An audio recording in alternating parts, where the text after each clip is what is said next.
Hey, what's up? It's Deuce and Mo. I just looked at what we are wearing, Morgan, and I feel like we look really lame. A little ridiculous. I mean, Are the Kings playing in the NBA Finals? no, and it's like, But we're just look, like, the yeah! playoffs, Whoa, 2022, 23. That's funny. What a Yeah, year. no, but go Kings.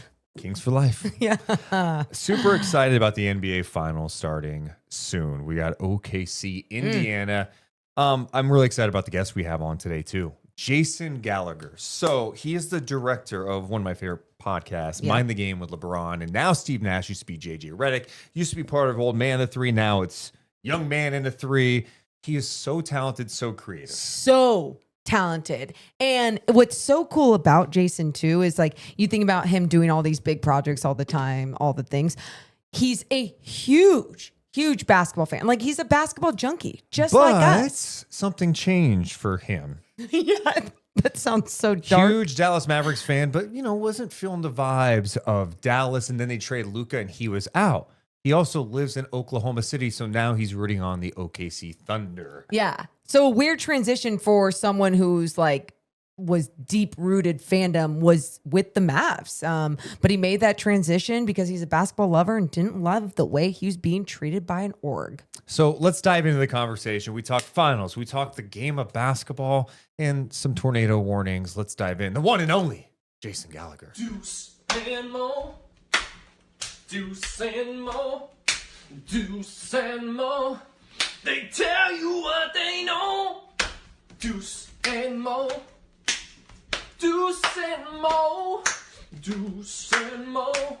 The podcast that you know. Morgan Reagan, Yes. the NBA Finals, just a couple of days away. Yay. And I'm learning to be excited about it. Oh, you're already starting with that. Deuce Mason, Morgan Reagan, our favorite Jason Gallagher, of course, the director of Mind the Game with LeBron and Steve Nash now. They just dropped a new episode with Luka.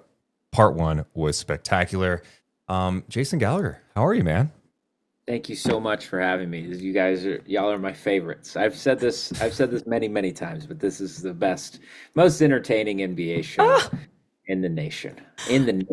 Eat your heart out inside. You know how many Dude. entertaining shows he's produced and he's Yeah. created. Yeah. You're really nice, Jason. We love being with you though. So thanks for joining us. And what a journey it's been for you. Like the podcast game has changed for you a little bit. You're now working with Steve Nash. God. And now, you're not a Mavs fan anymore. Oh, Luka's in LA. Like, what the hell is this last year?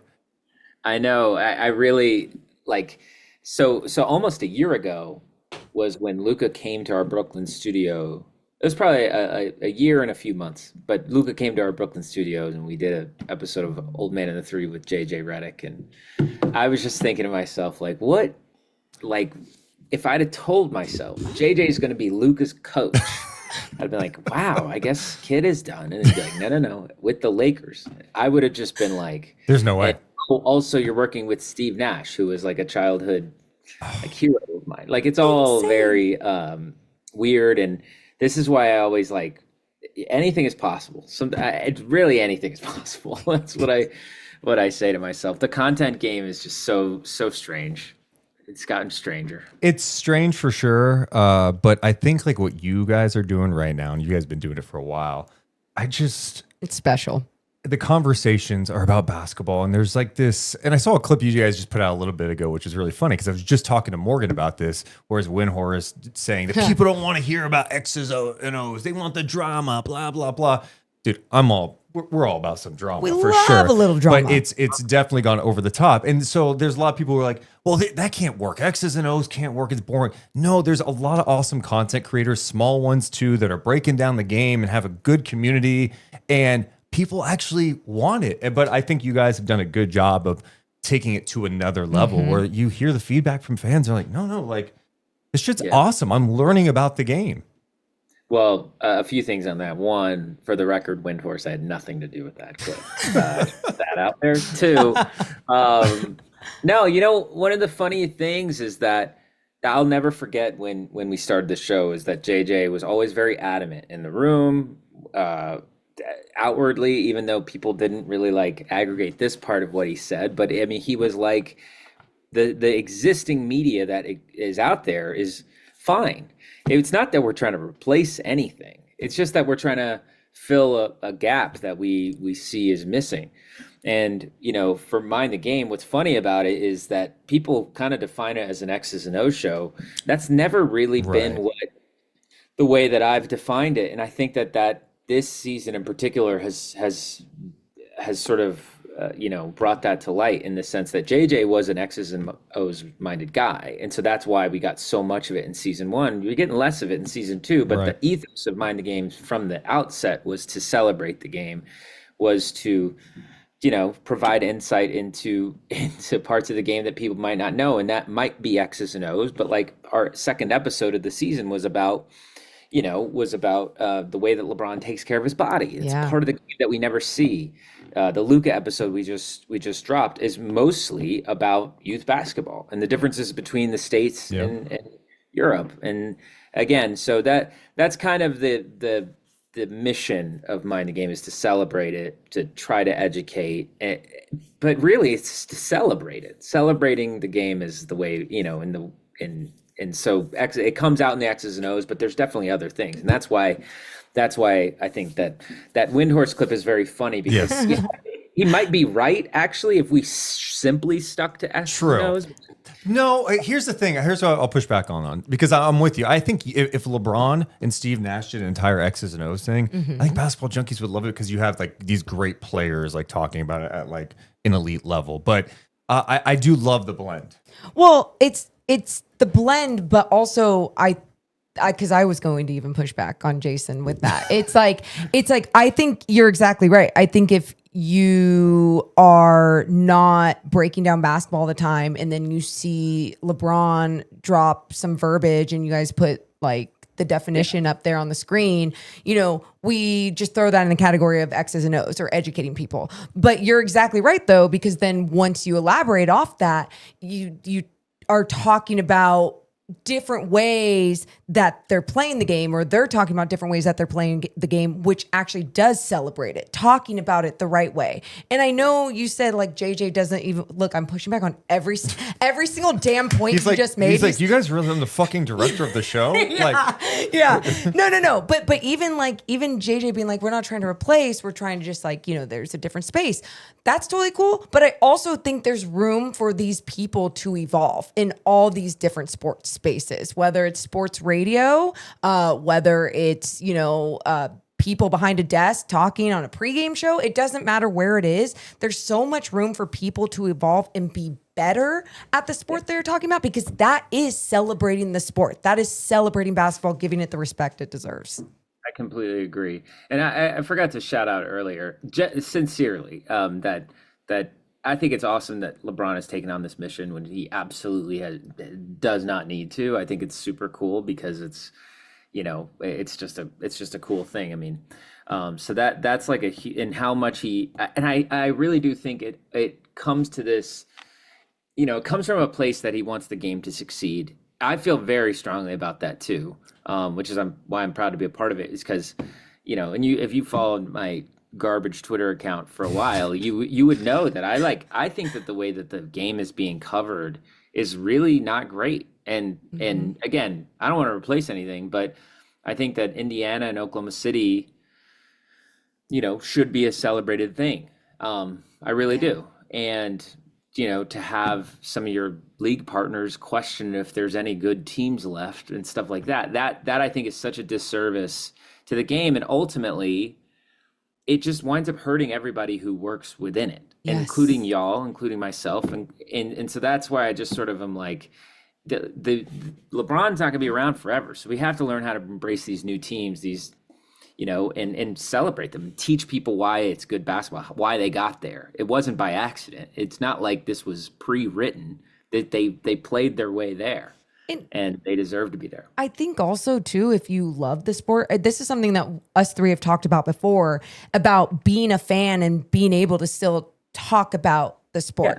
Yeah. And I remember, like, it was the other day, I was clapping as the Golden State Valkyries were coming out. I was just excited that they were coming out. And my partner, he was like, don't clap in the press box. He was joking around, because like that's what people say. And I was like, I'm going to let you know right now, no matter what team I cover, I'm going to be such a fan for. Like, I'll have my homer moments and everything, but I'll be able to be objective and break down and respect the game the right way. So yeah, so you do think about like people like LeBron James playing at the highest level, Steve Nash that played at the highest level, being able to talk about the game, being able to talk about youth sports, the X's and O's, everything. It's been fantastic. So thank you for giving us this.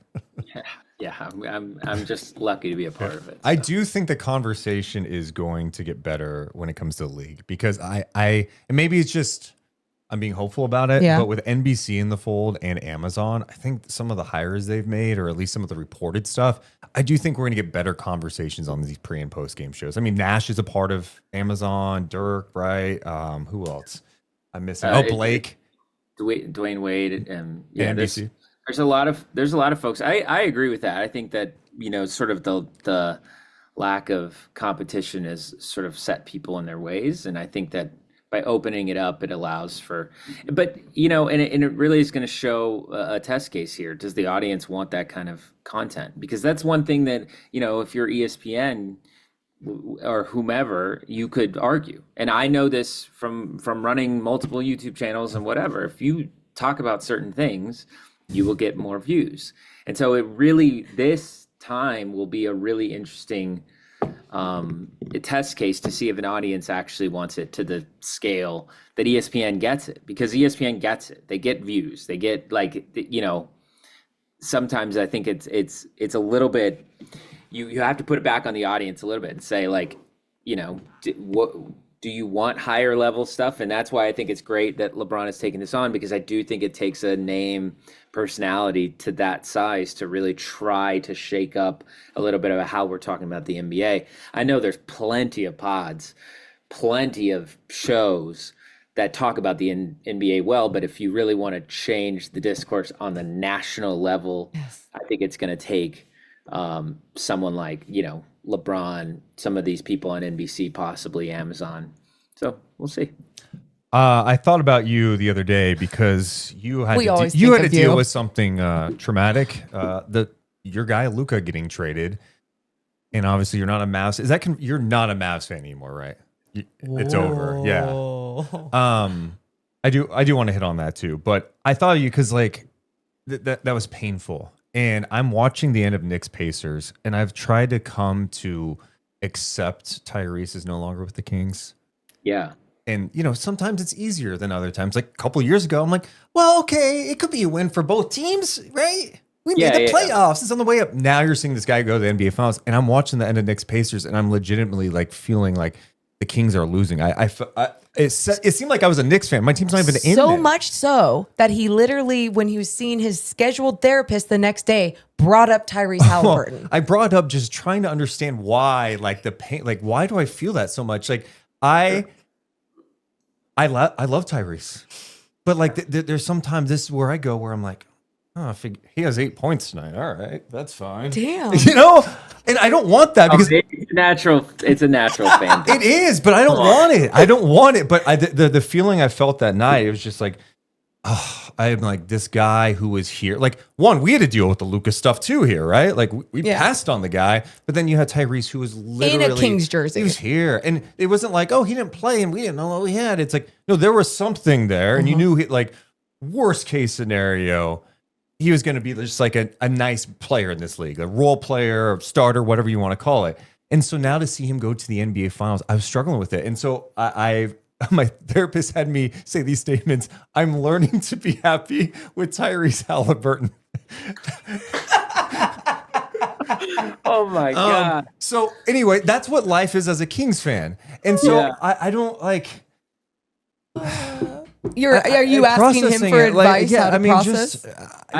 You processing the Luka. We all do it differently, but I guess I'm curious, like your perspective on what we've had to gone through as Kings fans, and now seeing this guy Tyrese Haliburton in a small market get to the NBA Finals, and he was here. Yeah, it's tough. I don't have any words on that one. I'll say this: so much has to go right in order to make something like that work. I'll say, as a Dallas fan, watching Rick Carlisle versus Jalen Brunson, I was a little like, ooh. you know, it was another moment where it was like this trash ass organization right out of the door. But I no, with Tyrese, it's like, look, the way the Pacers have the commitment to his play style it was ballsy, and it probably something that another small market team should probably have done.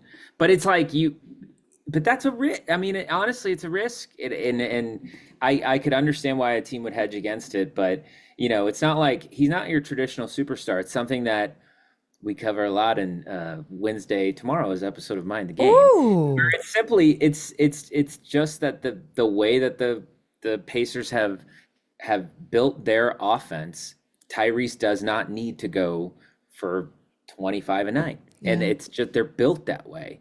And so that's why I just it's such a weird team. It's so weird, and I don't want to say it's lightning in a bottle, because it's not. It's just sort of like it's lightning in a bottle in that everybody buying a commitment to that style, that sort of selfless, constantly passing, constantly setting screens and ghost screens and bluff screens. Can you tell I just edited an episode? Hell yeah. Good job. But that is so, I think is so difficult to pull off. And so, you know, who knows, even if you kept Tyrese, who knows, maybe you turn him into a player maybe you turn him into a version of a player that is not best for him. I mean, who knows? It's an interesting perspective. Yeah. And so I think ultimately, you know, you just be happy for him. Be happy for the time you had. There's nothing we can do. Laugh. There's nothing we can do. Laugh because or cry. What's that? What's I know what you're going to phrase, but I know exactly Jason? Thank you. Smile because it happened. Wait. What is it? What is it?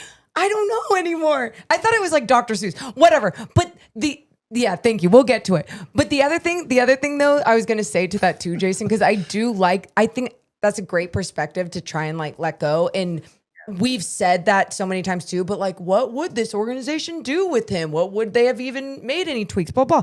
But I think the thing that kills us both, and I think you can relate to this, having a player that wanted to be here in a small market, played with so much goddamn joy, so much joy, loved the city, loved the community while he was here, you know, like gave all of that energy to all of that. And it's like that, even if you don't like, people have the argument on ESPN the day after he has like a clutch shot, is he a superstar? Blah, you know, like even if you feel one way of whatever your definition of a superstar is or whatever, you had that in Sacramento, and that is like priceless. That's exactly right. So first off, it's don't cry because it's over, smile because it happened. Hey. You know, a lot of times people would look back. Remember JJ's harsh words. Yes, on malpractice. 99% of that was because of who Tyrese was as a person. Obviously, the skill is there, but like, you know, it's hard when you want your franchise player to be somebody that can rally the troops, that everyone believes in, is positive, all that other stuff. And I think that's the part where it's like, oh man, for a small market, that's like a perfect type of personality. It's Shea in Oklahoma City. It's why I ultimately thought Shea was the MVP, because those little things, what you just said, Morgan, the invaluable pieces. It's like you don't get the kind of buy-in that Oklahoma City has given their coach, has given the way they play, without a superstar player sort of leading the charge, you know, willing to listen, willing to sacrifice, all that other stuff. So that you know, Tyrese is that. I think that's the part where he is undoubtedly a superstar, no question. So anyways, yeah, that's tough. That's tough. Yeah. It's all good. You know what? I'm glad you're just like, dude, it's tough. That's reality. Yeah, it's just, you know, they've been in Sacramento for 40 years, and I think what 11? Is it, 11 winning seasons or something like that? 12. I mess it up sometimes. It's just crazy, and sometimes you're just like, hey, we couldn't have been the team that jumped to #1 this year. Yeah. It'd be Dallas. I was joking. I'm like, oh, that fan base went through 2 months of pain, and everything's happening. Bro, it's so bad. And then boom, #1. Here's Cooper Flag. I know it's not as simple as that, but I think that I don't know if you ever want to get into that subject, but that's Oh, Yeah. that's why I'm jumping back, because of Cooper Flag. You know what I mean? Yeah. This is a part of what I've been trying to tell folks. It's not actually just like about simply trading a player. It's everything that's gone down in that organization. It's sort of tearing down everything it's ever stood for, to a really deep level, and to this very moment, to not listen to your fans, to remain loyal to a guy. It's one of the most baffling things I've ever seen. I've never, I don't know if I've ever seen anything quite like it. I know that other fan bases have been through worse, don't get me wrong, but it's the unabashed middle finger to your fan base that I cannot believe. Are you, I know you're probably feeling better with OKC, like winning, it heals all, blah, blah, but are you okay? Like, I mean, like, really though, like, you went dark there, but like, we both have seen all the stuff, like your journey through all of this and you being such a big voice for it. And it's like, now, like, as we take a step back and we take a little breath, I know this season isn't fully over with OKC going to the finals, but like, are you okay? Okay. So I think the last time I came on this podcast, I actually went on a rant about fandom and how important fandom is, I think, to me, to the NBA, and how sometimes I feel like it almost gets overlooked to a certain degree, as that making this engine churn, like really churn, like real fandom. And it's something that the deeper I get into working in media, I there was a time where I'd kind of drifted away from it. You know, you try to be cool with people, and it's like, oh, you know, I'm going to see this player, and what if they think I'm a fan? And what if they think I'm stupid, or what? It was producer, whatever. And it's like, no, like actually, it's the only thing I'm allowed to be really good at in the NBA. So I'm gonna like lean the hell in, and I love being a fan, and that's probably why I've been as vocal as I've been, is that again, you do a bad trade, but it has been the trickle down insults over and over and over. And to this day, just because they bumble effed their way into the number one pick does not mean that they are any better, any smarter, none of that. So no, fandom to me is you have to feel a little bit of the mutual respect between an organization and a fan base. And right now, I mean, there's just zero question in my mind. The people at the top of the Mavericks, I don't think have a single iota of respect for their fans, period. Otherwise, they would not keep employing the GM who is not able to sit in his own seats. You know what I mean? Like, it's just not even, it's just so, it's the strangest freaking thing in a league where people get fired for being 2 games away from the friggin' NBA finals. Insane. And then you have another guy who objectively makes a horrible trade. You want to get out of the Luka deal? Whatever. That's fine. Get his value. But he was so pissed. He was so red-eyed, just egotistical, that he was willing to make a move off a guy based on like a quarter of what he's actually worth. That's just bad GMing. So I don't know. I haven't talked about this in a while, actually. So this is nice. Okay, good. But no, there's no. I am like completely done with that organization. I just, and it had been a little bit of a long time coming, which is we could talk about that. But I just am done with them, and I live 5 minutes away from this great team. And the one thing that there's just zero question about is that Presti has deep respect for the fans, like deep. And I think about when he had to blow it up, when he had to trade Paul George for Shea, but it was his version of blowing it up.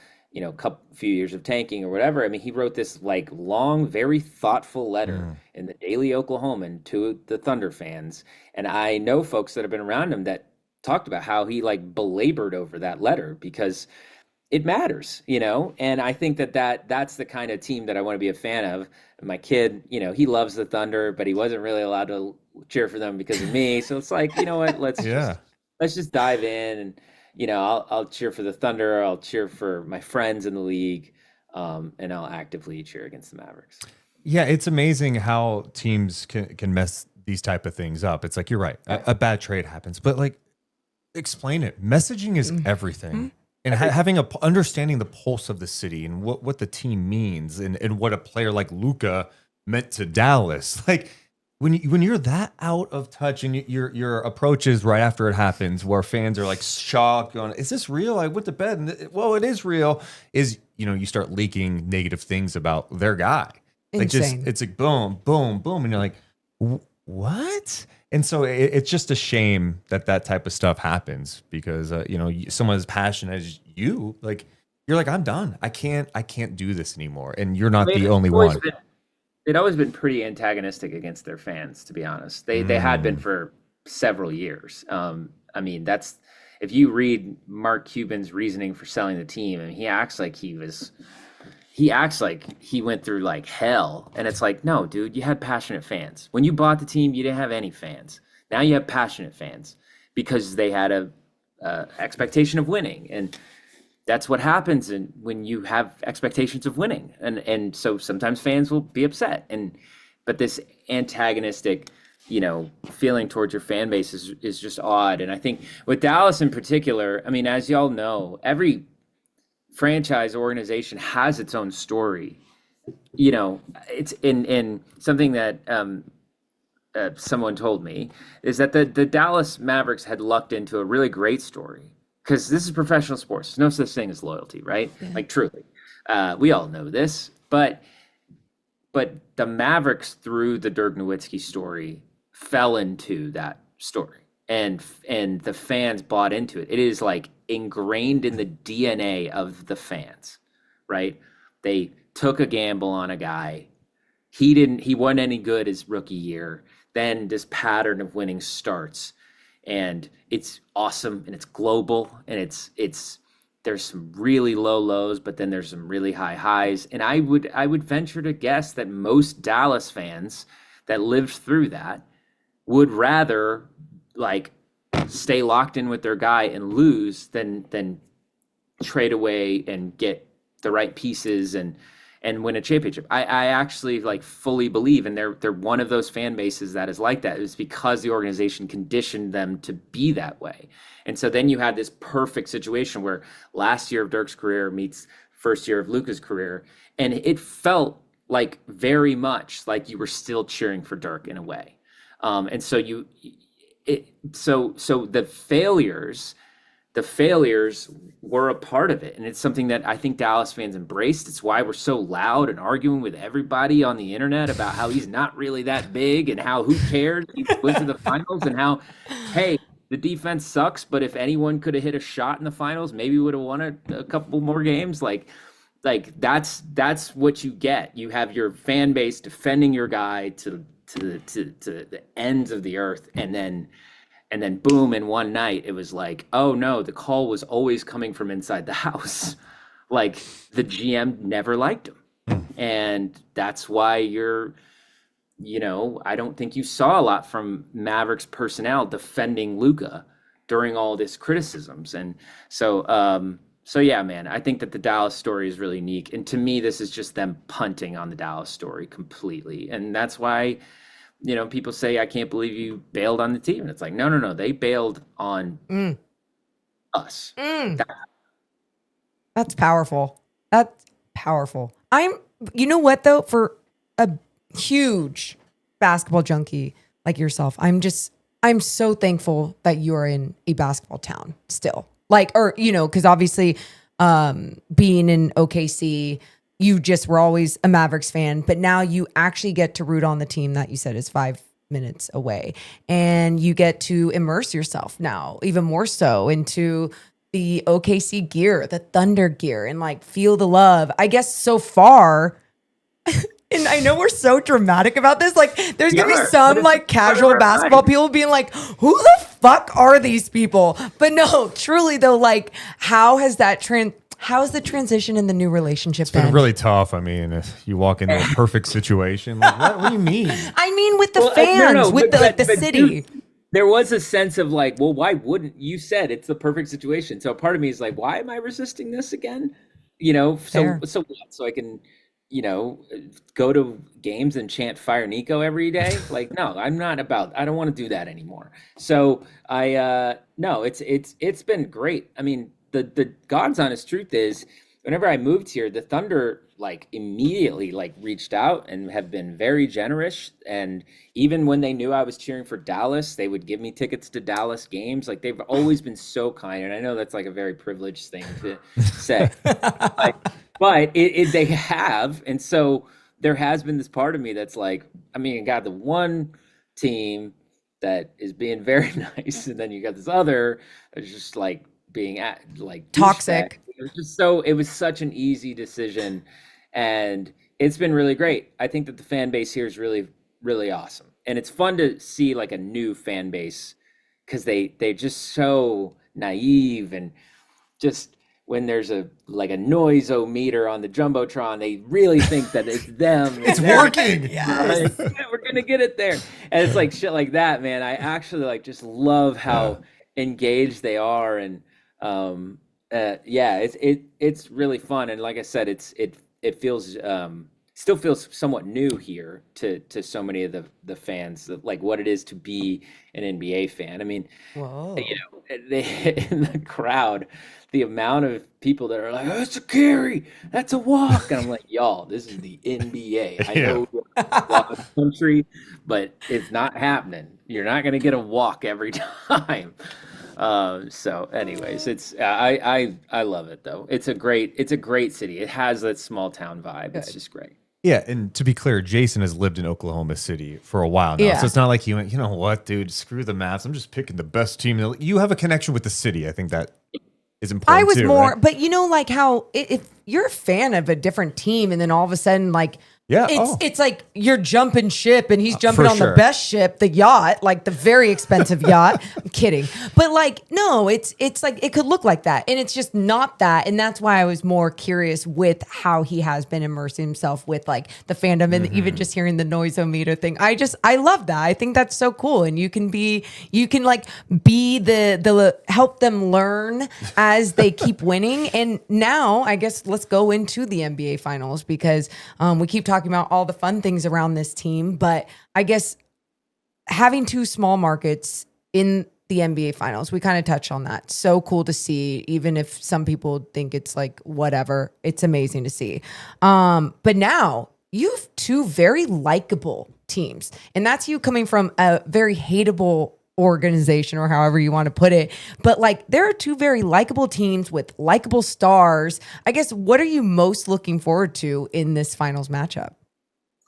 I really think what's awesome about this matchup is how the identities of these teams are so different.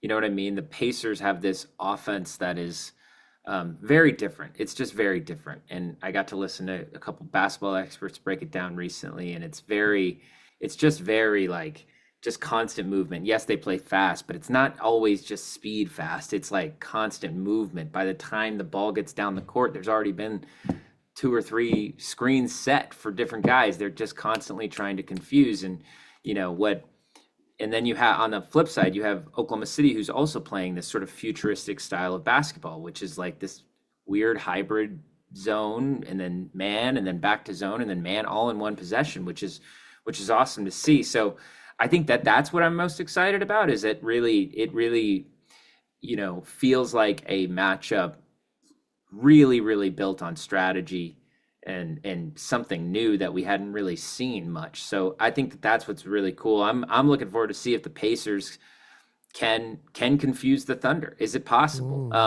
They're I mean, Rick Carlisle, he's a maniac, and he hasn't slept, and he's trying to find some way to make sure that the Oklahoma City never gets in their defensive formation, in their shell, as we call it on Mind the Game. That to me is really exciting. And then how then will the Thunder play? Are they gonna like what kind are they going to roll out there? They have such versatility in their lineups, which is why I think they're going to ultimately win, is because if you want to go small, if you want to go big, if you want to, whatever you want to do, they got so many guys out there, and they have multiple perimeter guys that will just make life hell if they can for Tyrese. But at the same time, Tyrese doesn't play like a normal point guard. So this is all just going to be very exciting. I'm so relieved it's the Pacers and not the Knicks. I think the Knicks would have been destroyed. Oh, easily. And I think that the Thunder are going to win this, but it's like, would you be shocked if the Pacers stole game one? At this point, no, given your track record. So that's what makes it so exciting to me, is that, I love game ones. Can they steal a game one? Can they break the shell? Especially this series, because I don't think I've seen anyone pick the Pacers yet. They're heavy betting favorites too, the OKC obviously. And so if they could just steal a game one, dude, it would just shift the conversation. Oh shit, maybe this is real. I love Indiana. I love both of these teams, to be honest, because the togetherness. Yes. Yes, they all connect. We've been watching OKC all year, and a team that like had adversity this year. Hartenstein missed time, Caruso, Chet, and like they always had a guy to step up. It's just I don't sense a lot of egos, like, hey, Jalen Williams, the big. You may be playing the first two games of this series, then you're not playing again. But you don't see pouting. You see a group that no matter how many minutes they're playing, they're going out there and they are competing. And as a basketball fan, I just love that. Well, but also, Jason, like the thing that we have been talking about with both these teams, and especially OKC, is that they go down the line. They can go into their second unit and rely, depend, and trust on their second unit. And I think our favorite thing about all of this right now is that we're like, this is a team sport and it's finally being played the right way at the highest level. I don't know if you see that, or if the experts you talk to see that. Repeat that question one more time. Sorry. There's tornado sirens going on. I told you there was going to be something like that. It's nothing. My wife is like the ultimate meteorologist, and she'd be like, "I'll let you know if it's real." Wait. No, she's an not. amateur meteorologist. No, she works. No. Amateur. I'm telling you right now, when the TV changes channels and it's like emergency news, they tell you, my wife will be the first one staring at a radar and be like, "It's not hitting us." Keep it moving. Okay, and just to be clear, you trust this. This is not because she's like... It never steered me wrong before. Okay, knock on wood. Okay. He literally, by the way, people, before we even came on, he was like, yeah, pretty cold weather here in OKC. I was like, oh, you scared at all? And everyone laughed at me. And now you're getting a storm was coming. Just a storm. Not just because it was cold. Okay, whatever, but a storm. Anyway, shut up, guys. Okay, the ultimate question was, as the alarms are going off. I just have a quick question follow up. Okay. I'm sorry. Tornado alarms. What do they want? And like when they have those alarms that were going off, what do they want you to do? Theoretically, it's like be close to, just be cognizant, be close to a shelter of some sort. I don't think it means go down to the shelter because we'd be living in the shelter. Okay. It's be close and the shelter's just right two stores down. Okay. Gotta shut the laptop. I'll do it. Or we could just keep potting while I'm in the shelter. Wait, did I just hear a window break? There's a lot of wind in there. Yeah, but anyway, Tyrese. Okay. Oh shit! Oh my God! This is F. No. Oh, were you gonna name it F5? Yeah. There you go. Okay. Anyway, the question was just when we look at these two teams and we just feel like they're both, they have so much depth. You can go into their second units, you can rely on everyone in the second unit, blah, blah, blah. They're playing at the highest level, two teams, and they're playing team basketball. And I was curious if you were feeling that same way, like just how cool it is, I guess, to see two teams play the right way with utilizing so much of their team. Yeah, I love it. I mean, what did Ant say about the Thunder? That it's like 15 guys on a puppet string. That's what it feels like. I think I haven't seen as much Indiana in person, but with the Thunder, I'm not over exaggerating. The connection from the bench on down to I just have I don't think I've ever seen like a single moment of any sort of disagreement or anything. They seem so locked in and well connected. And even some of the schematic things that's a little over my head, you know, I take it from the people that we do podcasts with that it's very difficult to do that. It's very difficult because it takes literally every guy on the court to buy into that, to pull that off. You know what I mean? That, like what we talked about before with the sort of zone hybrid. It's like you have to be able to trust that your guy's doing this and this and this, and then you also take, you know, this sort of the responsibility to take some risks, and then someone covers it. It's just so cool. It's so cool to see, and like you said, it's on down. It's some games, you know, big Jalen Williams is playing heavy minutes. Some games he's not, and it just doesn't seem like his attitude changes at all. It's so cool to see. And on the flip side with the Pacers, like I said, all of these guys, they don't feel like household names, but they're just so connected. It's so cool, and it's like if you watch the movements on the basketball court and how like it doesn't really feel like anyone is not doing something intentional in the moment. And I think that's like, that takes discipline in itself. And so, and I also just think it's really cool to see these different play styles. I know I said that before, but even like, it's just so different than what the, you know, people, too many threes or whatever. It's like the Thunder have like the best mid-range guy in the NBA right now. And he is crushing people using the mid-range. And that's why he gets to the free throw line a lot, because he utilizes the mid-range, he drives the ball a lot, doesn't shoot a ton of threes. That's awesome. Like, we should be celebrating that too. So, yeah, I don't know. I think it's great. It's great team basketball. Like I said, I like the Knicks, but I was like a little relieved to not watch like 60 seconds of one guy dribbling the ball out and then trying to find the mismatch, and then, it doesn't happen. So, you know, so boring. That like can get boring. That's like, dude. And with the Knicks, just real fast on that, that's what it was so infuriating. I'm like, I thought you guys got Jalen Brunson help. Like last year, I got it. Like, oh God, he's looking around. They're OG's out, all this stuff. It's like, you've got Cat. You've got Mikal Bridges. Can we like have a better flow offensively? Like, not just Brunson doing his thing, or when he's out, Cat. I don't know. Kind of infuriating to watch. I do sort of wonder if that's, I have no idea. I'm just literally speculating, but if like playing the Pacers was a bit of an eye-opening experience to say like, oh wow, like they can have success and Tyrese doesn't go off. Like they can, the way they play is so different. That could you imagine a world in which Brunson was running something, you know, actually running something like, you know, so yeah, I don't know. I'm just curious. Yeah. I want to go back to something you said about OKC about like, hey, 1 through 15, it just seems like they're all like together.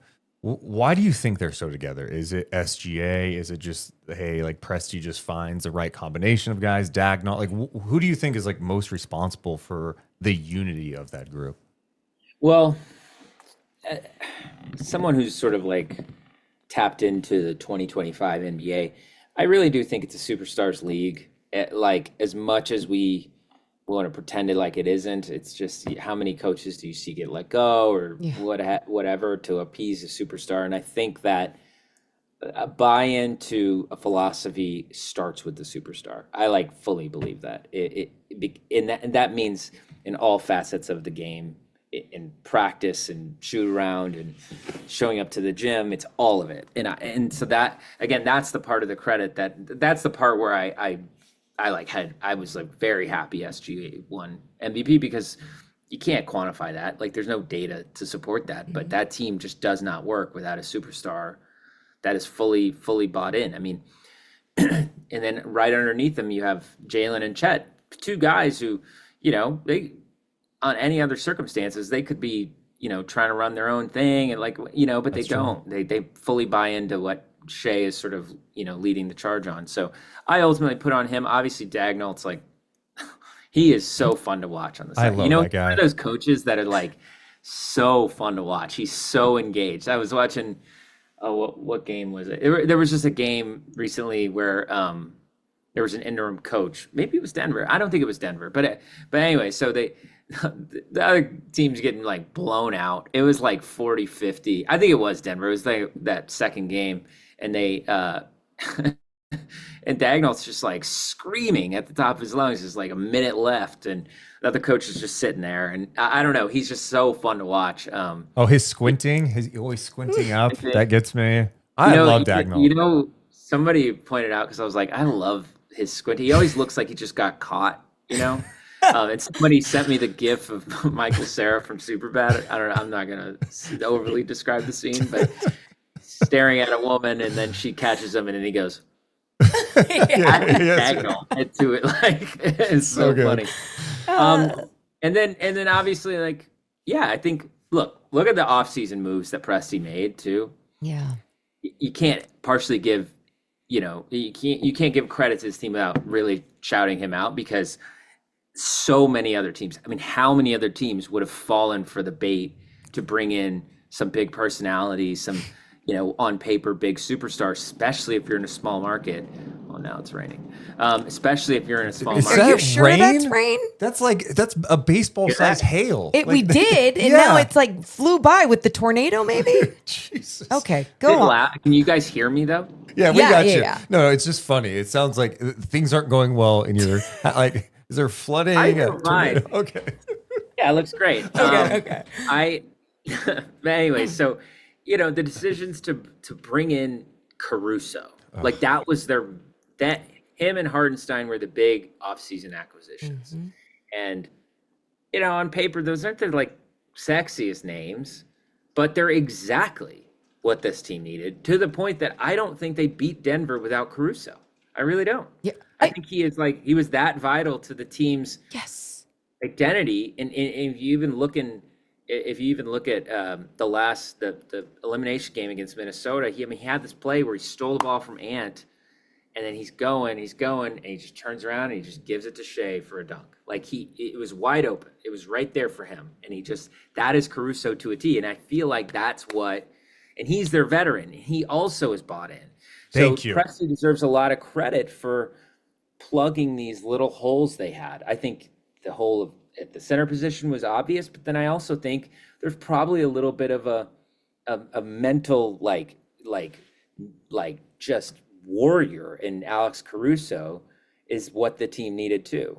So I mean, it's so impressive, the team they built, and the fact that they still have so many assets. They're so young, and I don't know. I keep telling people, I'm like, I really think that this team, they secretly built the Death Star here, and now it's being revealed. And people were like, well, Jalen's going to leave, Chet's going to leave, whatever. I was like, dude, but then they're best at that. By the way, that's going to apply to every team in the NBA with this new CBA. And it's like, there's no team better equipped to deal with it. Yeah. Even now. Yeah. And it's scary. And I was telling where I feel like we're going to look back years from now talking about that defense going, that was one of the best defense in decades. Mm-hmm. Like it's just the sacrifice. And I do think about Caruso a lot, because he's a guy that, he could be like, hey, I need to be playing 35 a night. And there's some nights he's playing 20 minutes and he doesn't give a shit. And there's nights that he's defending Jokic and just like, and literally being the reason why Jokic is getting slowed down, stopped. I mean, however you want to put it in that series. But yeah, it's like he does it all. But I do believe you think about Presti and you do think about like those pieces, but he's also evaluating their personalities. And not obviously how they're going to, sometimes you just luck out, right? Like sometimes someone can fool you and tell you they're this type of person or player or leader or whatever. And then they're like, not.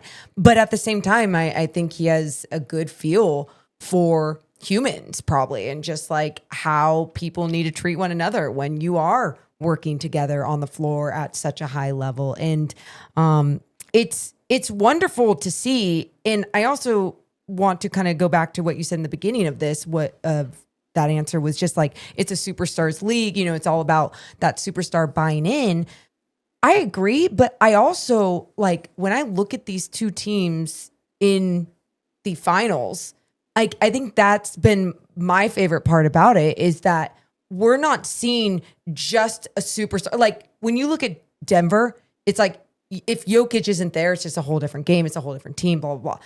you still feel like everyone can pick up the pieces within the identity and the system for the most part, especially with OKC. And I don't know. I guess I'm more curious if you think the league will shift in that direction of really making sure that they have the full roster and not just like the big three, and making sure that they How have. they market it, you mean? Yeah. Wait, the what? How they market it, you mean? No, not how they market it, but like teams around From the league. team building perspective. Yeah, are they like Oh yeah, no, yes, I completely agree with this.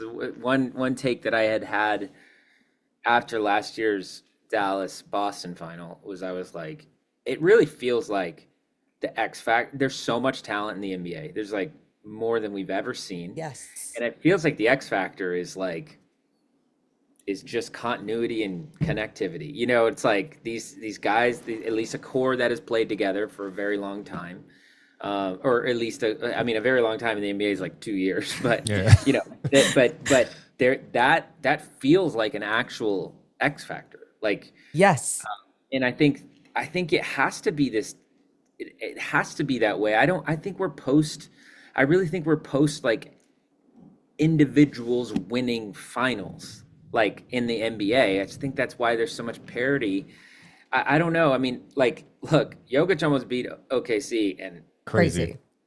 hell, I could be laughing at myself next year by saying, but with Luka, it's like he can only get you so far. Like all of these great individual players can only get you so far without the right pieces around him. So Yeah. I don't know. I hope that it results in more teams trying to build that way, because it'd be really cool. And to answer the question you didn't ask, I hope that the league markets these teams. Oh. Yeah. Constantly just putting faces up there, because the reality is that some might not be as interesting as others. And so I don't know. I read this, or I listened to this podcast. It was Bill Simmons, you might have heard of it, and it was he had Chuck Klosterman on, like it was a few months ago, and it was Chuck's writing a book about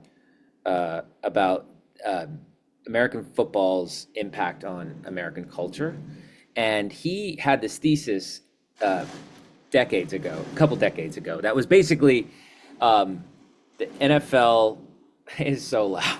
Okay. We can NFL barely hear it, but we're thinking about we're praying for you. Thoughts and prayers. Yeah, the sound is not the issue for us. We hear it, but it's more like, dude, do we need to start boarding up your house? Yeah, like We're good. how We're is your golden. internet working? dude, they're built differently over there. Yeah. Like I think people, I don't know, This- in other parts of the this- country are title, freaked this- out. They're freaked out by earthquakes, and Yeah. we're like, whatever. And you're just like, yeah, it's fine. It sounds intense, is my point. It is quite. I can't even see anything. Oh God, that's bad. That's the calm before the storm. No, that's not. Is how it? it Or works. wait, is that not how? Damn it, there's I don't know anything. Who am I? I'm just a Californian. This is like this has the potential to be the greatest podcast of all time. Hell yeah, dude. Go on. Anyways, so this Klosterman book, though, he's sort of talking about how he thought that the NBA marketing its players and the NFL hiding its players behind helmets were going to be the thing that made the NBA eventually more popular than the NFL. And only recently has he decided that that's actually the inverse of what can happen, which is basically the NFL has conditioned its fans to fall in love with these teams, these colors, these logos, and by doing so, it doesn't really matter who's under the helmet, because you still got that same passion, And he was saying that what happens when you market your league around these amazing, awesome personalities? What happens when the talent's there, but maybe the personality is not as much there? Well, I think that's what we're seeing in some ways, because Shea's an amazing guy, but he's not gonna. He's just chilling, and he's playing basketball. He's doing his job. So I think that's something that I hope with like NBC. NBC just got it, man. Back then, they got it. It was Storytelling. Storytelling. It was why this city against this city mattered. I remember those little vignettes they would do with Costas. It was just so cool. I hope that they lean more into that, because I think that I think common fans really like that. I really do. Yeah, and it kind of goes back to what we were talking about in the beginning too. It's like it's such a cop out where they're like, oh, it's only, LeBron who gets ratings and Curry. I'm like, yes, those guys do, but you have to find ways to be creative and tell these stories. SGA doesn't have to have some big personality to be famous. Why we can't tell stories? This kid who grew up in Canada, let's celebrate these moments, highlight what they do well instead of like foul merchant every other thing. Anytime anyone talks about SGA, it's foul merchant. Tell these stories. And then most importantly, you got to put these games on TV. You can't wait for OKC to be really, really, really, really good to finally put them on national TV. Yep. Well, oh boy, I could go on a rant on that all day, because them putting San Antonio on Christmas Day over Oklahoma City, I was like, insane. What are we doing? Because like, look, if you tell people Wemby is going to be the face of the NBA, so what we're going to do is we're going to put his trash team on national television on the premiere day of our product, and if you're a consumer, you're like, this is the face. No, he's not ready yet, because not on a team. It's a team sport. It's hard to convey that unless he's on a really awesome team. And I'm sitting here going, it's not a mystery that the number one team in the West last year was going to be good this year. Right. And didn't feature them, and stuff like that just drives me crazy, because that's something, again, not to compare it to the NFL, but like the NFL would never prioritize the New York Giants over the Kansas City Chiefs right now. It would never happen, because they've conditioned their fans to care about these teams despite the market size. And I think that's like obviously really hard to do. It's decades of teaching your fans how to watch the game, but I think that I don't know. I think it's worth it. I really do. I would absolutely I think there's too much parity in the league too. I think you have to lean into the team basketball. I agree. And then that's where you guys brought this up, like the talent level of these players nowadays. All around. It's insane. Like, so what's the separator? It's having guys that like are willing to do those other things. The buy-in. I don't know how much NIL is going to shape this going forward. That's a bigger conversation, but I don't know. I think it's more about like the personality of the player. Are they into the team concept, or can they be into that stuff, or they just can't be, all about themselves. Well, and speaking of youth basketball, since you were just talking about it with some experts the other day, it's, it kind of goes to even in AAU ball when you're supposed to be playing on a team, all developing together, getting better together, but you have your coach pushing out one player because there's 10 scouts just to watch her, and because she can dunk the ball and she's really good. So don't even blame them. But at the same time, it's like, we're getting her the ball and not running through different actions that we could be running through to all just play the best team basketball we could play the right way. Right. And so, yeah, I don't know if it's like always a bigger issue, and then that's where it starts there or whatever. But either way, you're seeing it right now at the highest of high levels with OKC, that buy-in, that understanding of playing basketball the right way as a team. Yeah. I'm so excited that it worked out this way. If it's the lowest rated finals, then it's the lowest rated finals. Like, to me, anyone who brings that point up, I just go like, that's on the NBA, that's on their partner. That's not, who cares? Ever. Like there's so much, there's so many interesting things happening through these playoffs that if market size really impacts whether or not you want to watch, then I don't know, maybe you never loved basketball. Exactly. I'm with you on that. So do you have OKC winning the series for sure? I do. They just look so dominant. I mean, yeah, it's no shots at in Indiana, but OKC, I thought that Denver series, it was one of those just real, character building series.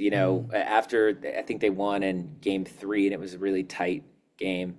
And I was like, oh, that might be the turning point, because they hadn't, in the last 2 playoffs, they hadn't really won these tight games. And I had people tweeting at me like they're front runners in the playoffs.